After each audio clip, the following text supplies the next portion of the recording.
का रुख कर लेते हैं। राधा पर संग्राम, प्रदीप मिश्रा भुगतेंगे अंजाम। जी हाँ, हिंदू धर्म में भगवान कृष्ण और राधा रानी विधि विधान से इनकी पूजा अर्चना की जाती है। सनातन परंपरा में राधा रानी की पूजा और व्रत का भी बहुत महत्व माना गया है और राधा रानी के दर्शन के लिए भक्त मथुरा पहुंचते हैं। देश विदेश से यहाँ पर लोग आते हैं दर्शन करने के लिए और राधा रानी के भक्त बहुत मानते हैं कि कण कण में यहाँ राधा बसती हैं। बरसाना भी वो जाते हैं, बरसाना को ही राधा रानी का गांव माना जाता है। उन्हीं राधा रानी पर मध्य प्रदेश के सीहोर में कथावाचक ने विवादित टिप्पणी कर दी है और पंडित प्रदीप मिश्रा के बयान से ब्रज में जो लोग रहते हैं केवल वो ही नहीं बल्कि पूरा साधु संत समाज और धर्माचार्य भी आग बबूला हो गए हैं। संत समाज ने प्रदीप मिश्रा को दंड देने का फैसला किया है। प्रदीप मिश्रा ने जो बयान दिया था उसको लेकर बवाल शुरू हो गया है और राधा रानी पर विवादित कथा पर साधु संत बेहद नाराज हैं। प्रदीप मिश्रा ने जो टिप्पणी की उस पर महापंचायत होने वाली है। ब्रजवासी 24 जून को महापंचायत करेंगे। मथुरा के बरसाना में तमाम जो साधु संत हैं, धर्माचार्य हैं, वो इकट्ठा होने वाले हैं। गहवर वन में शाम 3 से 6 बजे तक ये महापंचायत की जाएगी और प्रदीप मिश्रा को दंड देने के लिए इसमें महाफैसला भी लिया जाएगा। यानी राधा रानी के खिलाफ जो टिप्पणी की गई है उसको लेकर साधु संतों की जो नाराजगी है वो सामने आ रही है और इस पर अब कठोर फैसला भी किया जाएगा। यानी महापंचायत बुलाई गई है और इस महापंचायत में एक बड़ा फैसला लिया जाएगा कि प्रदीप मिश्रा को क्या दंड मिलना चाहिए। बिहारी लाल वशिष्ठ मथुरा से क्या कुछ बता रहे हैं, आप सुनिए। धर्म रक्षा संघ की तरफ प्रावधान है। श्रीमद् भागवत मंदिरम में अनेक साधु संत तथा व्यास एवं रसिक मानवाद एकत्रित हुए, जिनके मन में विगत दिनों से श्री प्रदीप मिश्रा जी को लेकर के एक बहुत बड़ा द्वंद मचा हुआ है। उसको लेकर बड़ा खेद है, बड़ा दुख है कि प्रदीप मिश्रा जी ने अभी तक अपनी तरफ से कोई सकारात्मक कदम नहीं उठाया, ठोस कदम नहीं उठाया। उनकी तरफ से कोई ऐसा स्पष्ट वक्तव्य नहीं आया कि हम मुझसे त्रुटि हुई है और मैं इसके लिए आऊंगा और आकर के क्षमा याचना करूंगा। इसको लेकर के दिन प्रतिदिन यहाँ पर समाज में रोष बढ़ता जा रहा है। केवल ब्रजमंडल ही नहीं, सारे भारतवर्ष में इस बात को लेकर के सभी दर्शकों के मन में दुख है कि बार बार हमारे ये कथा व्यास कैसे इनकी वाणी फिसल जाती है और धर्म से और मर्यादा से विपरीत होकर के कुछ भी बोलने लग जाते हैं। प्रदीप मिश्रा ने राधा रानी को लेकर जो टिप्पणी की उस पर बवाल बढ़ता जा रहा है। आचार्य रमाकांत गोस्वामी ने कहा कि प्रदीप मिश्रा को ब्रजवासियों ने पश्चाताप करने के लिए बहुत वक्त दे दिया है।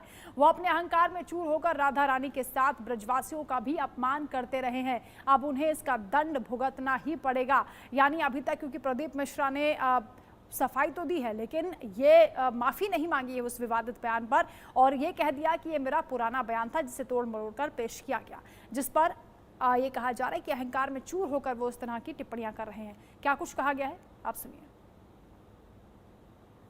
इस तारीख को शाम 4 बजे पूज्य रमेश बाबा महाराज के सानिध्य में समस्त ब्रजवासी इकट्ठे हो रहे हैं। आह्वान यही है कि हमारे आराध्य के बारे में कोई गलत बात ना फैलाए।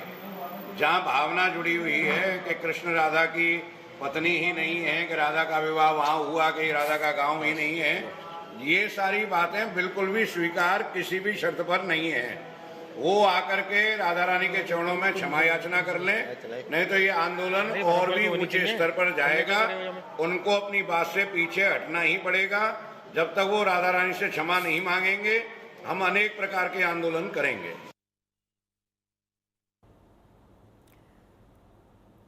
और इसी खबर पर ज्यादा अपडेट भी हम लेंगे। क्या हलचल चल रही है, वीर नारायण हमारे साथ मथुरा से लाइव जुड़ रहे हैं, राधाराम अंदाज जी हमारे साथ हैं इस्कॉन से लाइव जुड़ रहे हैं, महामंडलेश्वर डॉक्टर योगी हितेश्वरन जी हैं हमारे साथ जो कि धर्मगुरु हैं, आपका स्वागत है। आचार्य प्रमोद मिश्रा जी भी हमारे साथ जुड़ रहे हैं, धर्मगुरु हैं, आप सभी का बहुत स्वागत है। और सबसे पहले आचार्य प्रमोद जी आप ही से शुरुआत कर लेते हैं क्योंकि एक तरफ अभी थोड़ी देर पहले हम बात कर रहे थे श्री कृष्ण जन्मभूमि को मुक्त कराने की बात हो रही थी। अब राधा रानी को लेकर जो ये विवाद छिड़ा है इस पर महापंचायत का फैसला लिया गया है जिसमें किसी दंड को लेकर कहा जा रहा है कि एक अहम फैसला होगा। इस पूरे विवाद को आप कैसे देखते हैं? बिल्कुल बंदना जी, जिस तरह से इस विषय पर कई बार मैंने आपके स्टूडियो से भी डिबेट किया है और डिबेट कई चैनलों पे चल भी रहा है, सुन भी रहा हूँ लोगों के बारे में क्या क्या समाज में चल रहा है आजकल। देखो, सीधी सी बात की जो इन्होंने व्यासपीठ की मर्यादा का खंडन किया। दूसरी बात, राधा रानी सर्वेश्वरी कही जाती हैं। भागवत के अनुसार, धर्म ग्रंथों के अनुसार, संत महात्माओं के अनुसार वो राजराजेश्वरी है, वो देवी है, वो इष्ट है, जो जिनकी बड़े बड़े देवता भी जिनका आराधन वंदन अर्चन करते हैं, उनके विषय में असभ्यता पूर्वक बातें करना, व्यासपीठ पर बैठ करके उसके मर्यादा का खंडन करना, ये किसी व्यास का लक्षण नहीं हो सकता। ये संभव हुई बात। जिस तरह से मैं बात करूंगा प्रेमानंद जी महाराज जी की, उन्होंने उस समय ये कहा कि जी इंसान है, कोई मनुष्य है, वो शायद क्षमा भी कर दे, लेकिन क्या वो राजदासी क्षमा करेगी? वो शायद संभव नहीं है। तो जो संत महात्माओं की तरफ से जो आह्वान किया गया और किया जा रहा है, ये बिल्कुल आवश्यक है, बिल्कुल जरूरी है। ऐसा भविष्य में ना हो कि कोई भी व्यास आकर के अपने धन के प्रलोभन में, धन के लालच में बैठ करके कि जनता से बहुत अच्छा धन मिलेगा, बहुत अच्छा नाम मिलेगा, कुछ भी बोल देता है, कुछ भी कर देता है। भविष्य में ऐसा ना हो। तो मुझे लगता है कि ये जो चल रहा है, यानी धर्म का जो प्रचार किया जा रहा है उसका भी कहीं ना कहीं आप कह रहे हैं कि धन का लालच इसके पीछे हो सकता है, या फिर पब्लिसिटी स्टंट भी हो सकता है। राधा रमन जी, आप इस मामले को कैसे देख रहे हैं? दुखद है, पूरा विषय बहुत ही दुखद है। हमारे इस्कॉन के सारे भक्त लोग उनके इस कथन से बहुत ही दुखी हैं, और ये बहुत ही मूर्खतापूर्व तरह से उन्होंने जो सवाल उठाए हैं। एक्चुअली हमारे शास्त्र बहुत ही क्लियर है। श्रीमती राधा रानी, उनका जो पोजीशन है, इवन भगवान कृष्ण भी उनका वर्शिप करते हैं, और भगवान कृष्ण और राधा रानी को सेपरेट नहीं किया जा सकता है, और वो लोग इटर्नल कपल हैं, वो हमेशा शाश्वत वो है। और हमारे भागवतम में भी उनका एक्चुअली सुखदेव गोस्वामी वो राधा रानी के सुख थे, और भागवतम में उन्होंने इनडायरेक्टली उनको राधा रानी को ग्लोरीफाई किया हुआ है। बहुत सारे श्लोक है जिसमें उनका वर्णन किया हुआ है, लेकिन ये व्यक्ति ना तो भागवतम पढ़े हैं ना तो कुछ, और इतनी बड़ी टिप्पणी, आक्षेप और उंगली उठा रहे हैं, वो बहुत ही दुखदायी है। श्रीमती राधा रानी का, जैसे सभी संत बता रहे हैं कि श्रीमती राधा रानी का विवाह स्वयं ब्रह्मा जी ने वृंदावन में कराया हुआ है, वो सारी जगह हैं। दूसरी वो बोल रहे, कह रहे राधा रानी रावल में जन्मी थी और वो बरसाने में नहीं थी। मतलब ये व्यक्ति कुछ जानता नहीं है।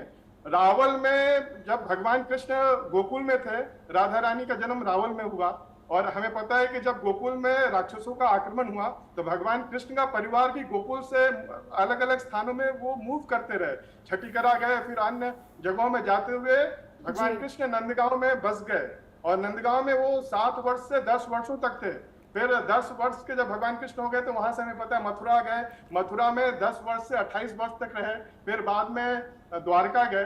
तो इसका ये मतलब नहीं कि भगवान अगर गोकुल में हुआ तो पूरा लाइफ ही गोकुल में थे, सभी जगह थे। उसी तरह राधा रानी का परिवार भी रावल में था, और फिर वो कृष्ण भगवान के परिवार जब मूव किया तो उनका परिवार भी मूव किया। और बरसाना के कण कण में राधा बसी हैं, और राधा की जो कहानियां हैं वो यहाँ बच्चे बच्चे को मालूम है, लेकिन इस तरह की जो टिप्पणी की गई उस पर साधु संत नाराज हो गए हैं, और इसीलिए महापंचायत का फैसला किया गया है। हमारे साथ हमारे संवाददाता भी जुड़े हुए हैं। वीर नारायण, आपसे समझेंगे कि ये जो महापंचायत होगी, कौन कौन इसमें शामिल होने वाले हैं, कौन कौन से बड़े महात्मा आएंगे, और कितने बजे तक ये कितनी देर तक ये महापंचायत होगी, और क्या दंड देने की तैयारी की जा रही है प्रदीप मिश्रा को? क्योंकि ये कहा जा रहा है साधु संतों की ओर से कि काफ़ी वक्त दिया गया उन्हें माफ़ी मांगने के लिए या अपना पश्चाताप करने के लिए, लेकिन वो अहंकार में चूर हैं, इसलिए ये महापंचायत होगी।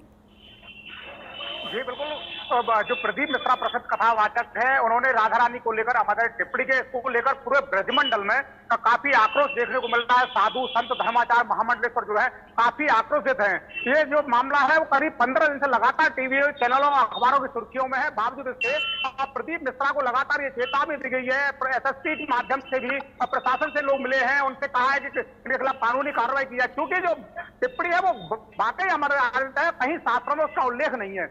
ब्रज के जो साधु संत हैं, भागवत आचार्य हैं, जो महामंडलेश्वर है, वो इस चीज का प्रमाण प्रदीप मिश्रा को दे चुके हैं कि जो राधा रानी का जो जन्म है वो रावल गांव में हुआ है। राधा रानी की जो जो बरसाना को जो कचहरी बता रहे हैं वो ब्रजमान जी का भवन था, वो तक अब जो राधा रानी महाराज थी वो आज भी जो दर्शन होते हैं किशोरी जी के वो बरसाना में ही होते हैं। अनय घोष को उनको पति बता दी। ये पूरी अमर्यादा टिप्पणी को लेकर ब्रजवासियों और साधु संतों में काफी आक्रोश जो है वो यहाँ देखने को मिल रहा है। जो साथ में गर्भ संहिता में ब्रह्म बिल्कुल वीर नारायण, आपने बताया कि क्या टिप्पणी की गई है और प्रदीप मिश्रा के किस बयान को लेकर इतना विवाद छिड़ गया है, वो बयान भी आपको सुनवा देते हैं। प्रदीप मिश्रा ने राधा रानी को लेकर ऐसा क्या कहा था जिस पर इतना बहस हो रही है और महापंचायत तक का जो फैसला है वो किया गया है, आप सुनिए।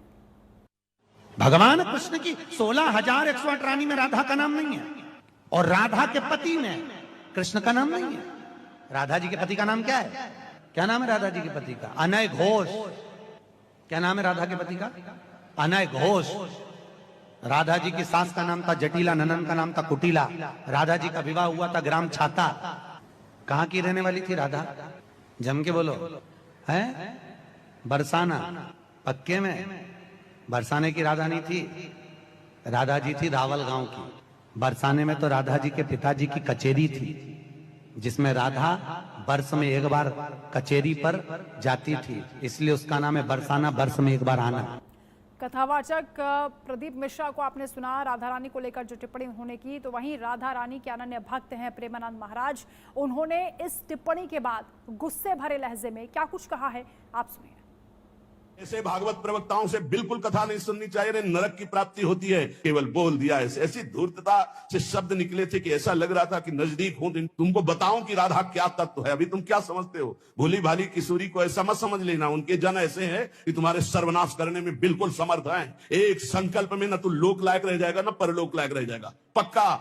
ये हम वृंदावन से गर्जना करें, महारानी जी के विषय में बोला तो न लोक लायक, देख लेना, सभा में कह रहा हूं, देख लेना, ना लोक लायक रह जाएगा ना परलोक लायक रह जाएगा। और देख लेना किसी काम का नहीं रह जाएगा। ये साफ नहीं है, ये परिणाम बोल रहा हूं, माइक से बोल रहा हूं, चिल्ला के बोल रहा हूं। कोई नहीं बचा सकता उसको। या तो जाए बरसाने और साष्टांग दंडवत होकर महारानी जी के सामने घुटने टेक दे कि मेरे से गलती हो गई, मैं आपकी महिमा को नहीं जानता, तो अत्यंत दयालु कृपालु लाडली क्षमा। हजारों लोग बैठ करके सुनते, कैसी बुद्धि मारी गई, इष्ट की अवहेलना सुन रहे हैं बैठकर। और ऐसों को भागवताचार्य बनाकर मंच पे बैठाल करके सुनने के लिए निमंत्रण दोगे ना कि पुरिखा तर जाएंगे तो पुरिखा नरक जाएंगे, ऐसों को बैठा लोगे तो। और ऐसी प्रार्थना है जनता से कि ऐसे भागवताचार्यों से कथा ना सुनो जिनको खुद कथा का ज्ञान नहीं। तो प्रेमानंद महाराज जी कह रहे हैं कि जब आपको ज्ञान नहीं है तो आपको नहीं बोलना चाहिए। कथावाचक आप बने हैं लेकिन आप लोगों को गुमराह करने की कोशिश कर रहे हैं और इसी पर साधु संतों की जो नाराजगी है वो देखी जा रही है। और ये भी कहा जा रहा है कि प्रदीप मिश्रा को बहुत वक्त दे दिया गया, वो सफाई दे सकते थे, वो अपनी पश्चाताप के लिए माफी मांग सकते थे, लेकिन उन्होंने ऐसा नहीं किया और इसीलिए महापंचायत का फैसला किया जा रहा है जिसमें दंड निर्धारित होगा कि प्रदीप मिश्रा जैसे लोगों को क्या दंड दिया जाए। इसी पर हम बातचीत भी लगातार कर रहे हैं, खास मेहमान हमारे साथ जुड़े हुए हैं, उनसे हम बातचीत करेंगे। हितेश्वरानंद जी, ये जो पूरा मामला है ये अब महापंचायत तक पहुंच गया है। प्रदीप मिश्रा की टिप्पणी को लेकर तरह तरह की बातें की जा रही हैं क्योंकि वो जो बता रहे हैं राधा रानी का स्थान, उनके विवाह के बारे में लोग ये कह रहे हैं कि ये तो गुमराह करने की कोशिश है। पहले जो वृंदावन आप जाते हैं, बरसाना आप जाते हैं, मथुरा आप जाते हैं तो राधा रानी के विषय में बहुत सी दूसरी बातें आपको पता चलती हैं। प्रदीप मिश्रा कथा में बार बार, और इस बात पर वो दावा कर रहे हैं कि मैं सबूत देने के लिए तैयार हूँ। क्या कहेंगे आप? मैं आपको राधे राधे एक बात कहना चाहता हूँ कि राधा तुम बड़े भाग्य, कौन तपस्या की, तीन लोक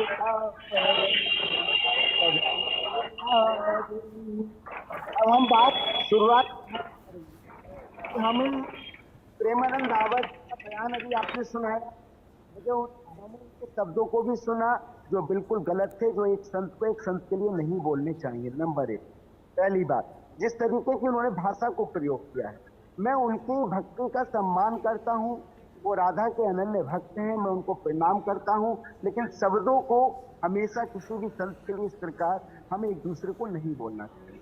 दूसरी बात, प्रेमानंद बाबा जी की आराध्य देवी है राधा, और जो हमारे प्रदीप मिश्रा जी उनके आराध्य हैं शिव। अब अगर एक दूसरे की किसी भी आराध्य को आप कुछ बोलेंगे तो जाहिर सी बात है दिल में कहीं ना कहीं पीड़ा तो होगी। तो प्रेमानंद को पीड़ा हुई है, हमें भी पीड़ा हुई है, क्योंकि हम भी ब्रजवासी हैं, हम भी वृंदावन में ही रहते हैं, हम भी राधा जी का सम्मान करते हैं। लेकिन अगर प्रदीप मिश्रा ने जो भी बात कही है, आप पहले उसके पीछे के लॉजिक को चाहिए। उन्होंने पद्म पुराण में लिखे हुए शब्दों को बोला है, जो पद्म पुराण में लिखा है। अगर हमारे धर्म ग्रंथों में इस प्रकार की बातें लिखी है तो सबसे पहले महापंचायत इस बात की हो कि जो गलत लिखा है उसको डिलीट किया जाए, उसे हटाया जाए, ताकि खाली प्रदीप मिश्रा ही नहीं, कोई अन्य संत भी राधा के बारे में कोई टीका टिप्पणी नहीं कर सकते, कोई भी, और किसी भी देवता के बारे में। हमारे जो ग्रंथ हैं, जो जो जो पद्म पुराण में लिखा वो उन्होंने बोल दिया। तो मैं ये कहना चाहूंगा कि अभी आपने कहा कि महापंचायत हो रही है, उनको सजा दी जाएगी। अरे ये समझ में नहीं आ रहा, हम लोग सनातनी लोग हैं और सनातनी लोग एक दूसरे को सजा देने का प्रावधान कर रहे हैं। कोई ऐसा व्यक्ति तो नहीं है ना कि जिस व्यक्ति ने, आप सोचिए, मैं आपको एक बात बताना चाहता हूं वंदना जी, इस भारत के अंदर न जाने करोड़ों शिव मंदिर ऐसे थे जिन पर कभी जल नहीं चढ़ता था।